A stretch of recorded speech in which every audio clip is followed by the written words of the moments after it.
our nation's capital, which is a horrible killing field. So many things. They leave from Wisconsin, they go to look at the Washington Monument, they end up getting stabbed, killed, or shot. Meanwhile, our crime rate is going up while crime statistics all over the world are going down. Donald Trump used his primetime nomination acceptance speech last night to make more disparaging and untrue remarks about American cities.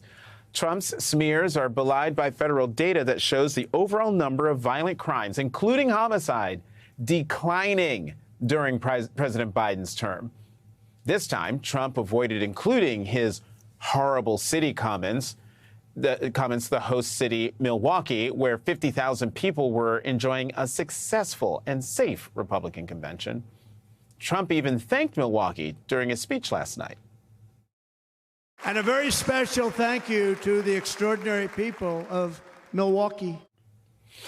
The about face you just witnessed is because in the last presidential election, Donald Trump lost the state of Wisconsin by more than 20,000 votes. President Biden won 79% of the votes in Milwaukee compared to 19% for Trump. The Biden-Harris campaign announced today that Vice President Harris will return to Milwaukee on Tuesday for a campaign event. Joining us now is Mayor of Milwaukee, Wisconsin, Cavalier Johnson. Mayor Johnson, great to see you again. I was just sitting in your office 2 days ago. Didn't know I was going to be talking to you again tonight, so it's great to see you.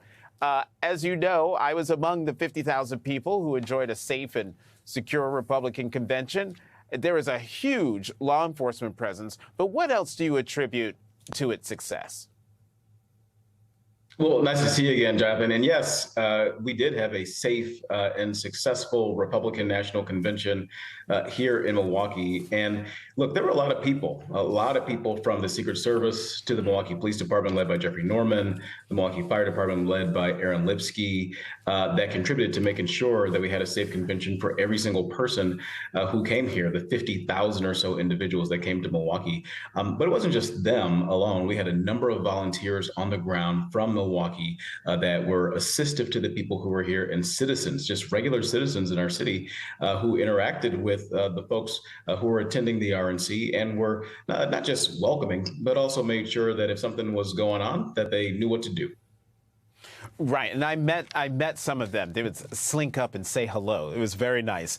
Mayor, some people also looked at this week's RNC and asked, why weren't there more protests? At the last in-person RNC convention in 2016, there were coalitions protesting Trump's nomination. This is the first Republican political convention since Roe was overturned.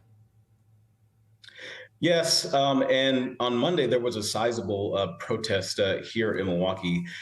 Look, I'm not a Republican, and I don't support the Republican Party platform, certainly not the Republican nominee now that he's confirmed to be the nominee. And in my administration, we made sure that there were locations for people to exercise their First Amendment rights and demonstrate if they chose to do so. A number of people did choose to do that. Some folks chose not to do that. But at the end of the day, whether it's a protest on the street, that's one thing. I think all of us need to make sure that we protest the policies of the Republican Party and the policies of its nominee at the ballot box in November. That's exactly what I'll be doing and encouraging people in Milwaukee to do. Mayor Johnson, you have said that you don't think Trump is making inroads with black voters in Milwaukee, but recent polls show support for Democrats among black voters is slipping a bit. The New York Times spoke with Milwaukee residents this week and found major concerns over the economy and not seeing meaningful changes in their communities. Brittany Roundtree, a 31-year-old black woman teacher in Milwaukee, said, and I want to quote, "I vote in every election. I don't really know who to vote for right now. It won't be Trump, and more than likely it won't be Biden. I think we need a fresh start." So, Mayor, talk to Brittany. Why should she stick with this Democratic ticket? Well, Brittany should certainly stick with the Democratic ticket and stick with President Joe Biden, because President Joe Biden has been delivering for African Americans in our community, across our state, across our country. Look, if you're a teacher, you should know, and I want to let you know, that young people looking to go to college, looking to further their education and attending historically black colleges and universities, Those schools have gotten the greatest amount of federal resources under President Joe Biden. Individuals in our community and elsewhere in the country who have been locked up because of marijuana laws, well, marijuana is being rescheduled because of President Joe Biden's leadership. If you got folks in your family who have diabetes and need insulin, well, that's being capped at $35 a month because of President Joe Biden's leadership.